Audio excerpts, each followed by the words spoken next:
अस्सलाम वालेकुम एवरीवन। आज की क्लास में हम स्टडी करेंगे कि कंस्ट्रक्टर्स क्या होते हैं और उनकी टाइप्स हम देखेंगे और साथ उनकी इम्प्लीमेंटेशन हम देखेंगे किस तरीके से की जाती है। सबसे पहले हम देख लेते हैं कंस्ट्रक्टर्स होते क्या हैं। कंस्ट्रक्टर्स बेसिकली हमारे पास एक स्पेशल टाइप के फंक्शंस होते हैं जो कि ख़ुद ब खुद ही कॉल हो जाते हैं जब भी हम मेन में ऑब्जेक्ट बनाते हैं किसी क्लास का।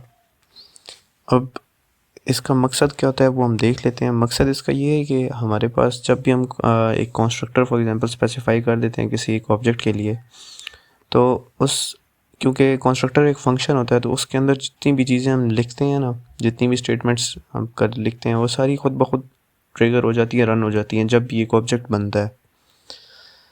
इसलिए ये ज़रूरी है कि हम कंस्ट्रक्टर्स का यूज़ करें अपनी कोड में। और ये बेसिकली इनिशियलाइज़ करने के लिए होता है। हमारी क्लास के अंदर डाटा वेरिएबल्स होते हैं, उनको इनिशियलाइज़ करने के लिए यूज़ होता है। और इसका सिंटैक्स है सबसे, अगर आप क्लास के अंदर इसको बना रहे हैं कंस्ट्रक्टर को तो उसका सिंटैक्स है, आप पहले क्लास का नेम लिखेंगे। उसके बाद आगे उसे अगर कोई पैरामीटर्स पास करने हैं तो कर सकते हैं, नहीं करने हैं तब भी हम उसे डिफ़ॉल्ट कंस्ट्रक्टर के थ्रू यूज़ कर सकते हैं और अंदर उसकी स्टेटमेंट्स लिख सकते हैं। अगर क्लास के बाहर आपने उसे डिफ़ाइन करना है तो सबसे पहले क्लास का नेम लिखेंगे, फिर स्कोप वेरिएबल, फिर आपकी दोबारा क्लास का नेम आएगा और उसके बाद पैरामीटर्स अगर पास कर रहे हैं या नहीं कर रहे, फिर हमें अंदर स्टेटमेंट्स आ जाएंगी इसकी स्कोप में। C++ is a class constructor. Constructor is a class member function with same name as class. A constructor is a member function of class which initializes objects of a class. ये मैं पहले बता चुका कि हम objects एक जब भी बनाते हैं क्लास का तो उसके अंदर जितनी भी हमारे पास ऑब्जेक्ट के अंदर वेरिएबल्स होते हैं वो सारे इनिशियलाइज होते हैं। बेसिकली कहने का ये मकसद है कि हम ऑब्जेक्ट को इनिशियलाइज करा रहे हैं अपने। The main job of constructor is to allocate memory for class objects. Constructor is automatically called when object is created. Automatically वो कॉल हो जाता है जब भी क्लास हमारी बनती है। Constructor is a special function used to initialize class data members, or we can say constructor is used to initialize the object of class. फिर से वही बात है, constructor must be in a public area. यहाँ पे गलती से public लिखा हो तो public area of the class, हमेशा वो पब्लिक एरिया में होना चाहिए। जो हमने एक्सेस स्पेसिफायर्स पिछली क्लास में देखे थे उनको डिटेल से भी हम देख लेंगे। तो पब्लिक में हम हमेशा कंस्ट्रक्टर को इनिशियलाइज करते हैं। की पॉइंट्स हैं, हम कभी भी वर्चुअल कंस्ट्रक्टर नहीं बना सकते और हम कंस्ट्रक्टर को ओवरलोड कर सकते हैं। ओवरलोड का जैसे हम फंक्शंस को ओवरलोड करते हैं तो हम एक कंस्ट्रक्टर क्योंकि ख़ुद ब खुद एक हमारे पास फंक्शन है तो हम इसे ओवरलोड कर सकते हैं।